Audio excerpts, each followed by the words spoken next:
Jadi apa yang dimaksud dengan as-sholatul wusta? Ini ada beberapa tafsiran para jamaah. Ada yang mengatakan bahwa yang dimaksud dengan as-sholatul wusta itu adalah sholat zuhur. Ada yang mengatakan zuhur. Ada yang mengatakan sholat subuh. Ada yang mengatakan sholat asar. Dan jumhur, mayoritas ulama mengatakan yang dimaksudkan di sini adalah sholat asar. Kenapa demikian? Karena asar ini adalah sholat yang berada di tengah-tengah. Wusta sendiri itu dari wasat, artinya adalah tengah. Tengah bagaimana? Karena sholat yang berada di tengah antara sholat siang dengan sholat malam. Sholat zuhur siang, sholat maghrib malam. Tengahnya sholat asar. Dan biasanya itu paling banyak terabaikan. Sholat asar. Orang pada sibuk begitu. Kalau subuh biasanya orang masih bangun gitu. Kalau asar ini ya peralihan begitu. Orang pulang kerja nyampe rumah sudah capek, sudah maghrib begitu. Jadi sering terabaikan, sering ditinggalkan. Oleh karenanya dikhususkan penyebutannya oleh Allah Subhanahu wa taala. Jadi ini tafsiran para ulama seperti itu. Ya, wassalatil wusta. Jadi untuk kita perhatikan salat asar ini ya. Wa qumu lillahi qanitin, dan laksanakanlah perintah Allah itu berupa salat tadi itu dengan penuh khusyuk ya. عظموا شأن الصلاة من أجل الواجبات حافظوا دوما عليها واثبتوا حتى الممات واثبتوا حتى الممات. Ibu-ibu muslimat Majelis An-Nisa yang dirahmati oleh Allah Subhanahu wa taala. Alhamdulillah di Sabtu sore hari ini kita masih diberikan kesempatan banyak kebaikan oleh Allah Subhanahu wa taala, walaupun situasinya sedang hujan deras. Mudah-mudahan hujan yang datang ini sebagaimana yang kita baca pada saat turun hujan, doa turun hujan. Hujan ini adalah hujan yang membawa berkah, membawa rahmat ya. Sederas insya Allah rezeki yang diberikan oleh Allah Subhanahu wa taala kepada kita sekalian. Seperti biasa, sebagaimana yang diamanahkan kepada saya sore hari ini, bismillah. Sore hari ini kita akan sore hari ini kita akan melakukan rutinitas kita berupa mendengarkan serta mengikuti kajian ilmu agama. Oleh karenanya, mari kita hadirkan dalam hati kita niat mencari ridho Allah Subhanahu wa taala dengan mendengarkan serta mengikuti kajian ilmu agama. Dalam Al-Qur'an Allah Subhanahu wa taala berfirman, "Hafidzu 'alas shalawat was salatil wusta wa qumu lillahi qanitin." Di surat Al-Baqarah ayat 238. Dalam ayat ini Allah Subhanahu wa taala memerintahkan kepada kita untuk menjaga sholat kita. Dan kita ini sekarang tepat berada di bulan Rajabnya. Kita ini selalu diingatkan oleh guru-guru kita, oleh para kiai kita, bahwasanya pada saat bulan Rajab itu ada peristiwa yang luar biasa yang dianugerahkan oleh Allah Subhanahu wa taala kepada nabi kita, Nabi Muhammad sallallahu alaihi wasallam, berupa peristiwa Isra dan Mi'raj. Isra sendiri adalah perjalanan di waktu malam dari Masjidil Haram di Makkah menuju ke Masjidil Aqsa. Ya. Al-Masjidil Haram ke Al-Masjidil Aqsa yang ada di Palestina, sana. Kemudian Mi'rajnya sendiri itu adalah perjalanan dari Al-Masjid Al-Aqsa menuju ke arah atas, ke Sidratul Muntaha. Itu Mi'raj. Di antara yang diperintahkan atau diwahyukan kepada Rasulullah Shallallahu Alaihi Wasallam adalah perintah untuk mengerjakan sholat 5 waktu. Yang asalnya 50 waktu, kemudian diringankan hingga menjadi 5 waktu. Dan sholat ini para jamaah sangat istimewa sekali. Kenapa? Karena Allah Subhanahu wa Ta'ala mewahyukan, memerintahkan sholat 5 waktu ini di tempat yang begitu istimewa, di suatu tempat yang berada di atas langit ketujuh, yang berada di atas Sidratul Muntaha. Apa keistimewaan dari tempat ini? Tempat ini adalah tempat yang tidak pernah sekalipun dilakukan perbuatan kufur, perbuatan syirik. Jangankan kufur maupun syirik, dosa atau maksiat kecil saja itu tidak pernah dikerjakan di tempat tersebut. Kalau Makkah, kalau tanah haram, Al-Masjidil Haram, itu masih ada orang yang tidak takut melakukan maksiat kepada Allah Subhanahu wa Ta'ala. Tetapi di tempat ini yang Rasulullah Shallallahu Alaihi Wasallam mendapatkan perintah untuk melaksanakan sholat 5 waktu, itu tidak pernah dilakukan perbuatan maksiat sama sekali. Allah Subhanahu wa Ta'ala berfirman, ya, ayat yang tadi sudah saya baca, hafidhu 'alas sholawati was sholatil wusta wa qumu lillahi qanitin. Yang mananya adalah peliharalah semua sholatmu wahai para hamba, dan peliharalah sholat wusta. Jadi apa yang dimaksud dengan as-sholatul wusta? Ini ada beberapa tafsiran para jamaah.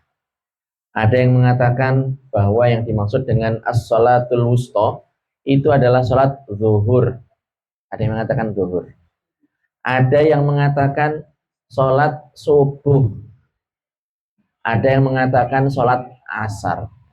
Dan jumhur, mayoritas ulama mengatakan yang dimaksudkan di sini adalah sholat asar. Kenapa demikian? Karena asar ini adalah sholat yang berada di tengah-tengah. Wusta sendiri itu dari wasat, artinya adalah tengah. Tengah bagaimana? Karena sholat yang berada di tengah antara sholat siang dengan sholat malam. Sholat zuhur siang, sholat maghrib malam. Tengahnya sholat asar. Dan biasanya itu paling banyak terabaikan. Sholat asar.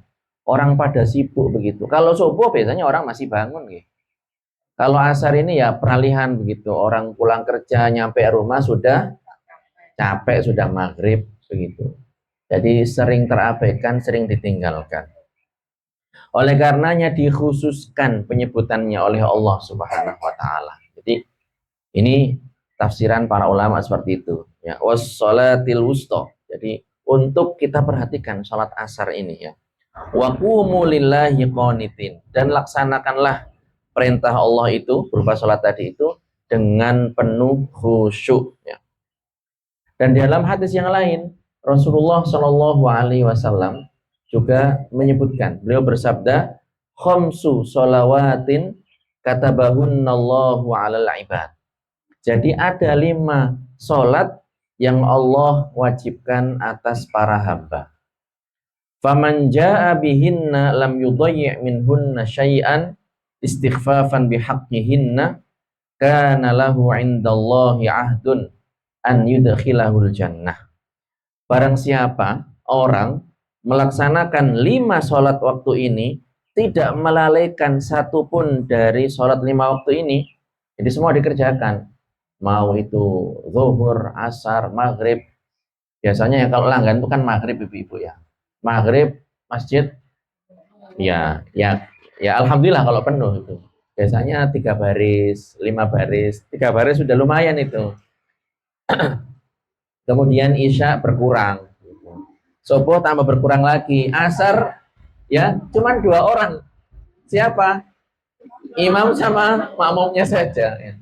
Yang azan sama yang qomat. Kadang bingung ini, marbotnya bingung karena nggak ada yang datang. Jadi akhirnya sholat sendirian gitu. Ini di waktu-waktu sibuk seperti itu.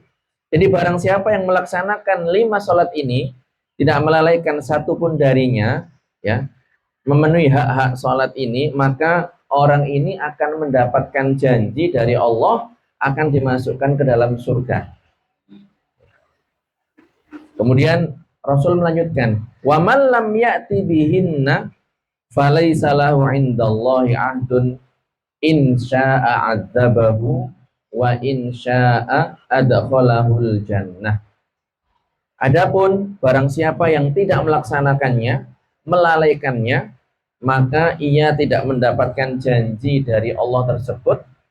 Maka jika Allah menghendaki, Allah akan menyiksanya, dan jika Allah menghendaki, maka Allah akan memasukkannya ke dalam surga. Jadi dia berdosa, tapi boleh jadi karena kehendak Allah diampuni, dia dimasukkan ke dalam surga.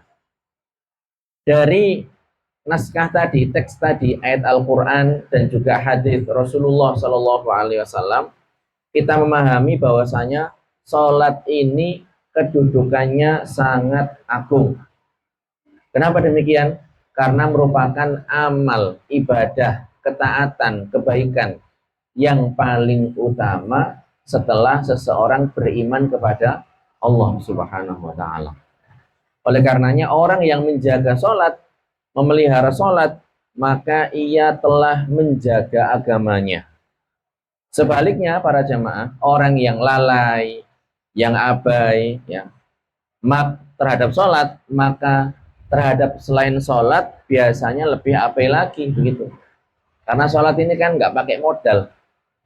Kalau sholatnya saja lalai, maka yang lain biasanya juga abai. Gitu. Dan kalau kita perhatikan lagi betapa agungnya urusan sholat ini, sampai dalam beberapa ayat Al-Quran itu sholat sering disebutkan bergandengan, beriringan dengan iman kepada Allah dan juga Rasulnya. Jadi perintah untuk beriman kepada Allah atau perkara terkait iman kepada Allah dan Rasulnya, kemudian disebutkan setelahnya tentang sholat.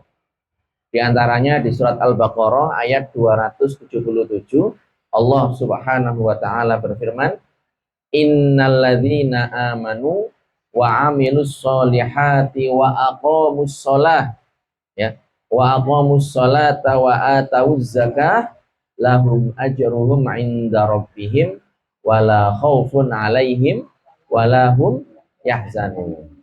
Kita perhatikan, innalladzina amanu, sesungguhnya orang-orang yang beriman, wa amilus solihat, dan mereka mengerjakan amal-amal soleh, jadi iman kepada Allah dan Rasulnya tentunya.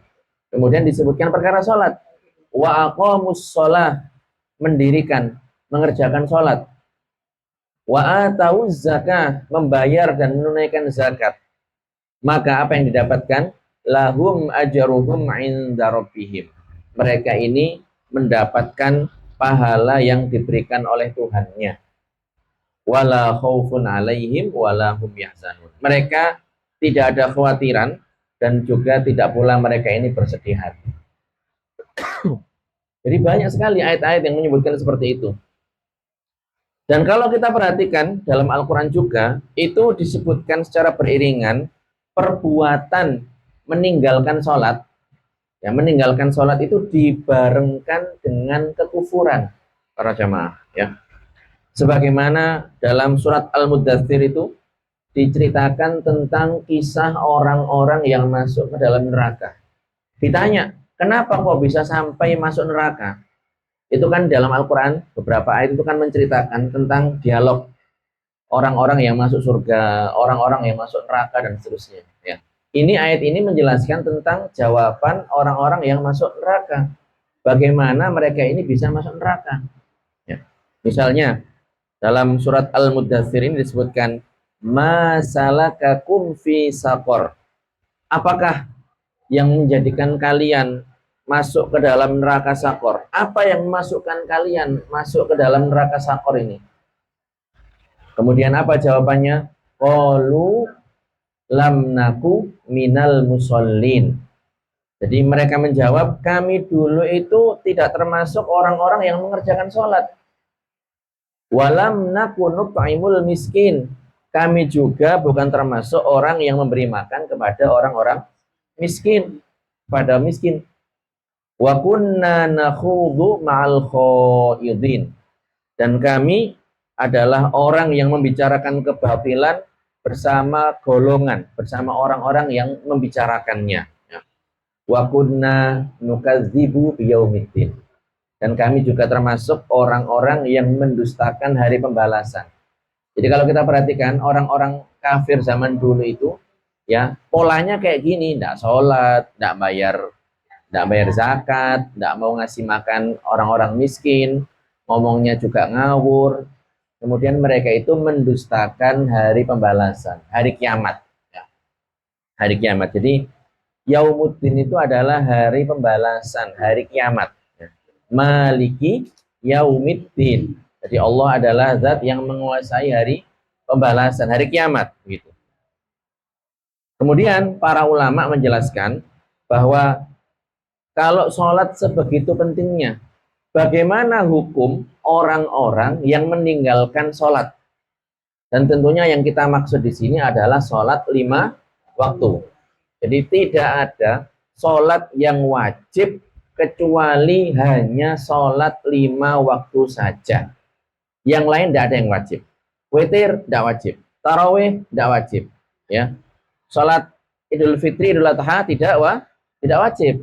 Tetapi hukumnya adalah sunnah. Dan tentunya yang wajib kita dahulukan, kita utamakan, kita prioritaskan. Kita kerjakan, jangan ditinggalkan. Jangan karena mengejar yang sunnah, meninggalkan yang wajib. Subuhnya nggak dikerjakan, sholat Idul Fitri, Idul Adha, softnya paling depan. Nah, ini harus hati-hati nih para jamaah. Kebanyakan seperti itu. Subuh sibuk gitu ya, masak opor ayam ibu-ibu. Oke.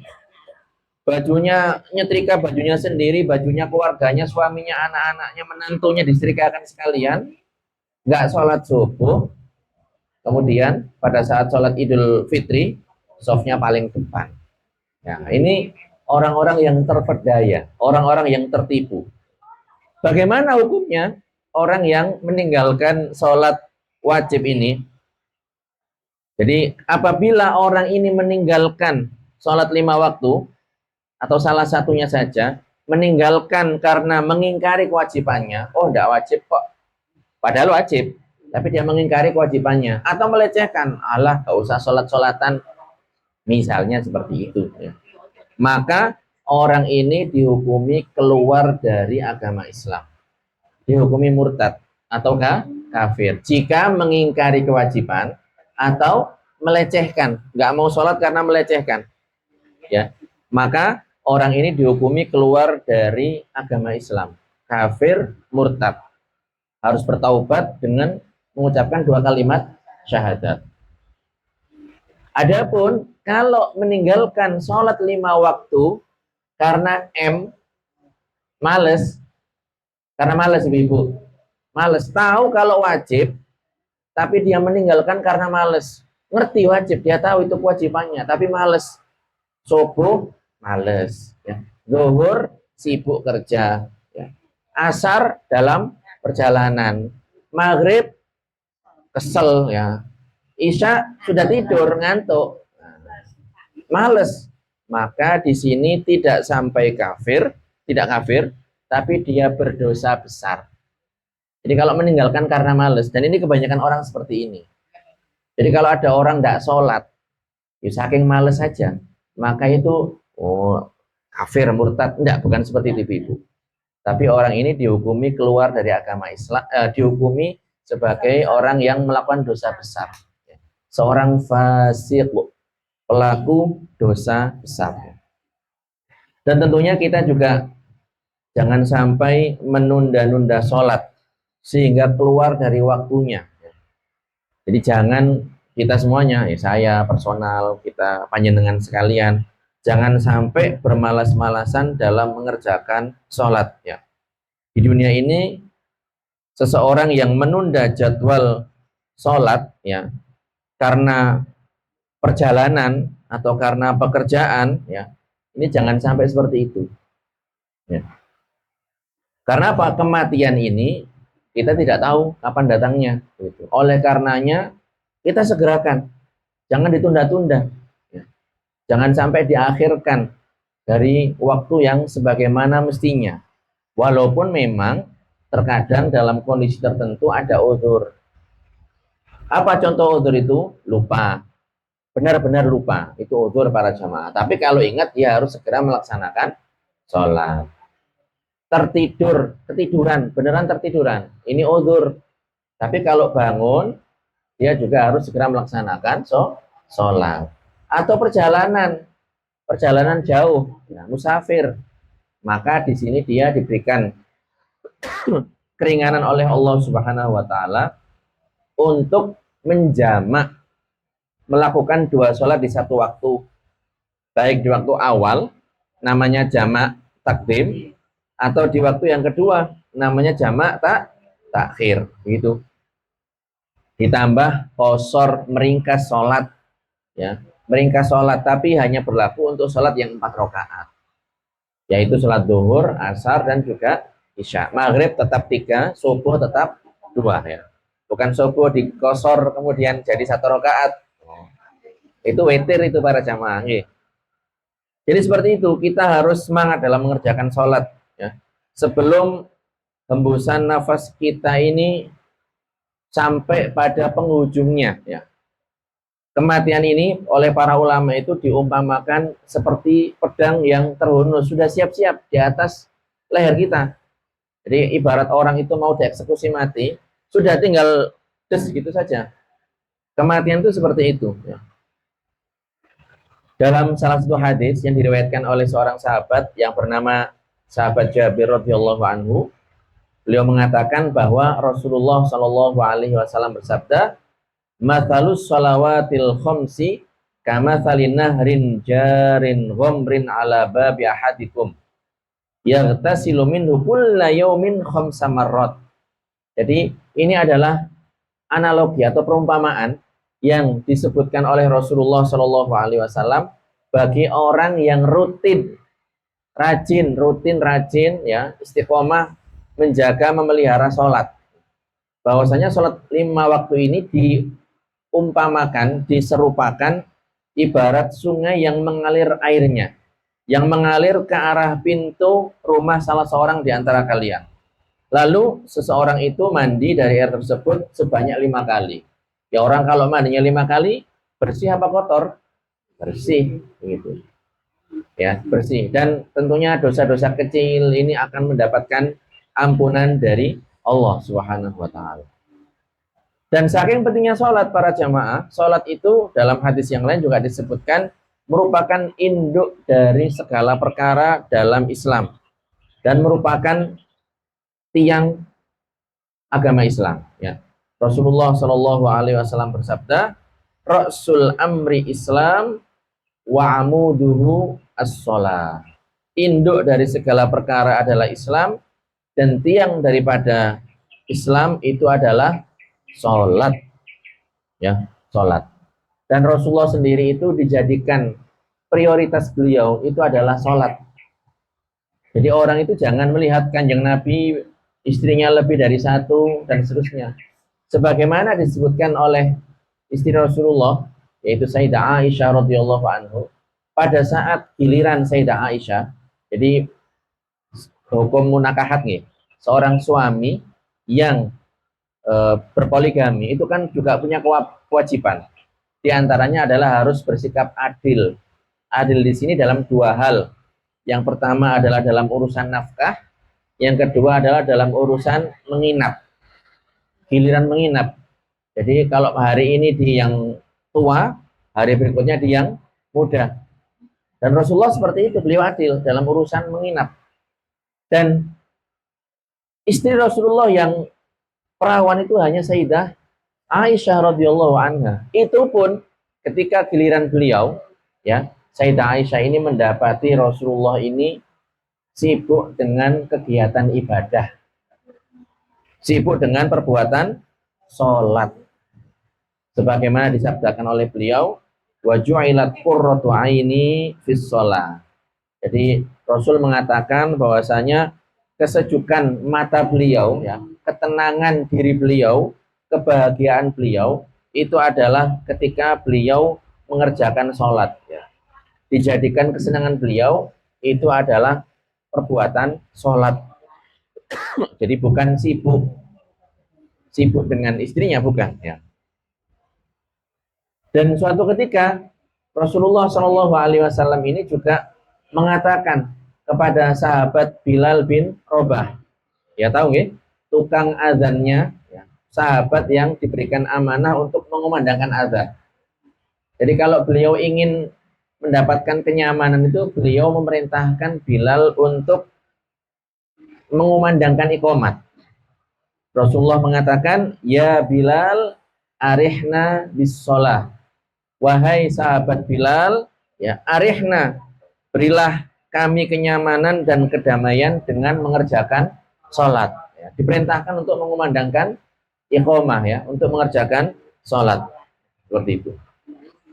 Oleh karenanya, mumpung para jamaah, kita sekarang di bulan Rajab, bulan peringatan mukjizat agung Rasulullah Shallallahu Alaihi Wasallam berupa Isra dan Mi'raj, mari kita jadikan momentum ini sebagai momentum istimewa untuk memperbaiki kualitas sholat kita. Sholat yang berkualitas itu adalah sholat yang sah dan diterima oleh Allah Subhanahu wa Ta'ala. Dan tentunya sholat yang diterima oleh Allah yang dikatakan sah itu adalah apabila terpenuhi rukun-rukun, syarat-syarat sahnya terpenuhi semua. Dan juga perkara-perkara yang membatalkan itu ditinggalkan oleh orang tersebut. Ya. Tetapi bukan berarti orang kalau sholatnya rukun-rukunnya terpenuhi, kemudian syarat-syaratnya terpenuhi, otomatis diterima oleh Allah Subhanahu wa Ta'ala. Belum tentu para jemaah. Jadi kita ini tidak tahu sholat kita ini apakah diterima oleh Allah ataukah tidak. Nah, oleh karenanya para ulama menjelaskan ada namanya syurutul qabul, syarat diterimanya sholat. Apa itu? Di antaranya ikhlas, mencari ridho Allah Subhanahu wa Ta'ala, ya, mengharapkan ridho Allah Subhanahu wa Ta'ala, ikhlas. Apa? Syurutul qabul, syarat diterima. Qabul kan diterima.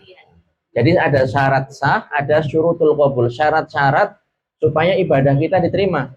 Para ulama menyebutkan itu, bagaimana supaya sholat kita diterima oleh Allah Subhanahu wa Ta'ala. Di antara syaratnya adalah ibadah yang kita kerjakan, baik sholat maupun yang lainnya, itu dikerjakan dengan ikhlas, hanya mengharapkan ridho Allah Subhanahu wa Ta'ala, bukan yang lain, bukan karena nyalon, bukan karena di hadapan calon mertua, bukan karena di hadapan suami biar diajak ke Nawawi, bukan para jemaah, bukan itu. Itu yang pertama.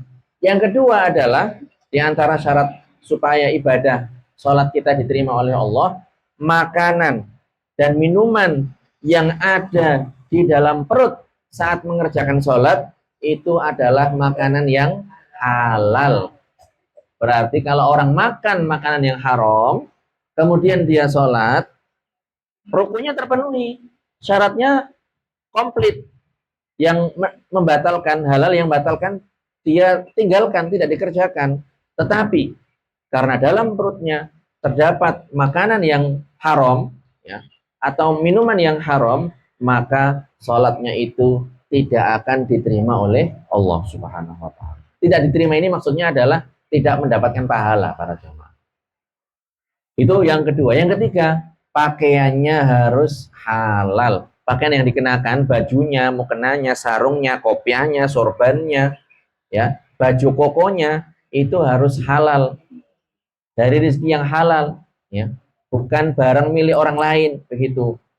Masuk ke masjid, begitu, lihat mukenanya seorang ibu, kok apik ya, ditinggal sebentar, kemudian diambil.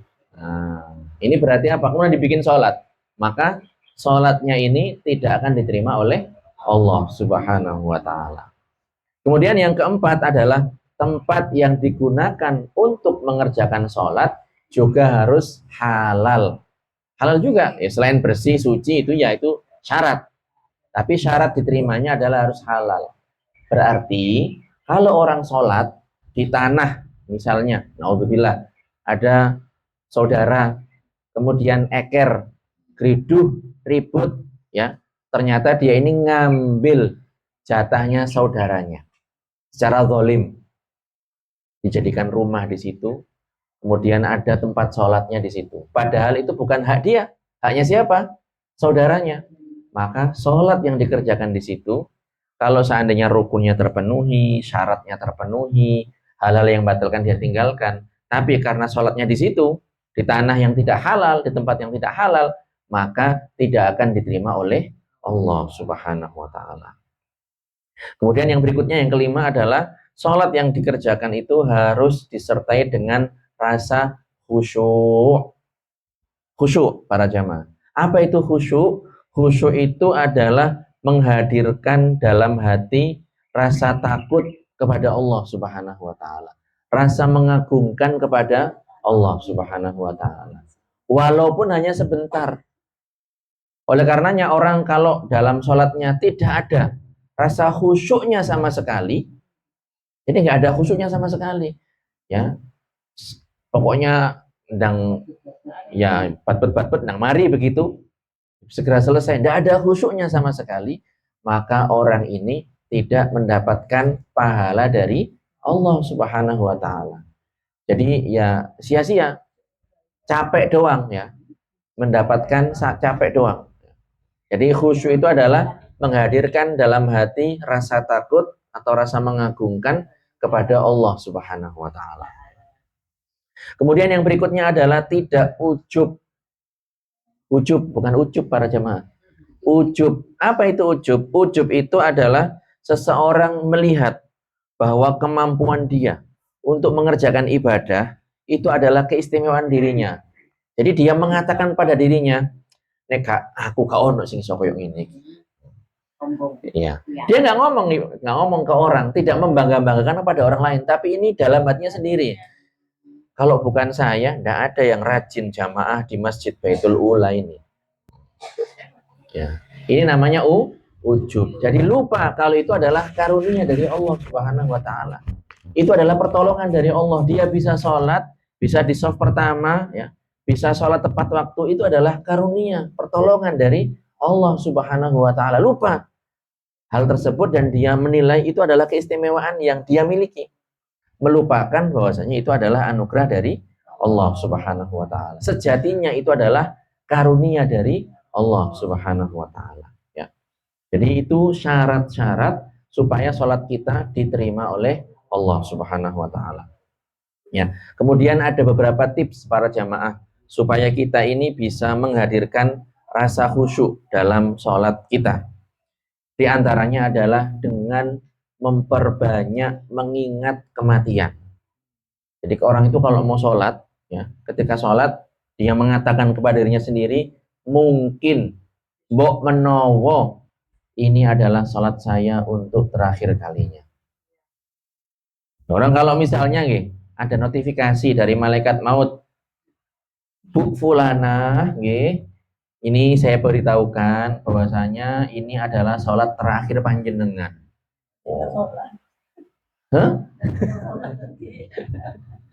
Maka dia akan melaksanakan, ya harusnya karena sholat yang paling terakhir, maka dia akan melakukan sholat itu dengan sekhusyuk mungkin, semaksimal mungkin, khusyuknya bukan mari mati, kan bukan gitu kan baca.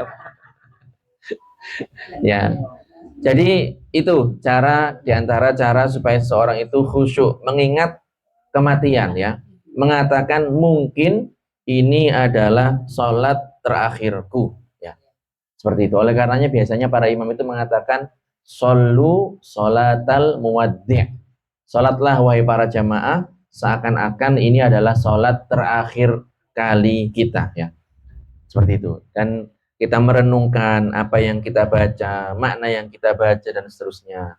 Subhana rabbiyal a'la wa bihamdih. Maha suci Allah yang maha luhur dan segala puji bagi Allah Subhanahu wa taala. Ya, doa-doa yang dibaca atau ayat Al-Qur'an atau yang lainnya itu dimaknai. Makanya para ulama kita dulu ketika mengajarkan sholat itu diajarkan dengan maknanya. Baca Al-Fatihah juga seperti itu. Ihdinas shiratal mustaqim. Ya Allah, tetapkanlah kami di jalan yang lurus. Siapa itu? Apa itu? Siapa? Yaitu shiratal ladzina an'amta alaihim. Jalan orang-orang yang Engkau berikan nikmat kepada mereka. Siapa yang diberikan nikmat oleh Allah? Orang-orang muslim, ya. Ghairil maghdubi alaihim waladhdallin. Bukan orang-orang yang Engkau murkai dan bukan orang-orang yang tersesat. Nah, siapakah mereka? Orang-orang yang dimurkai oleh Allah, al-maghdub alaihim, golongan yang dimurkai oleh Allah itu adalah orang-orang Yahudi. Ya, orang-orang Yahudi yang mereka ini mendustakan Nabi Isa dan Nabi Muhammad SAW dan menyelewengkan ajarannya Nabi Musa alaihissalam.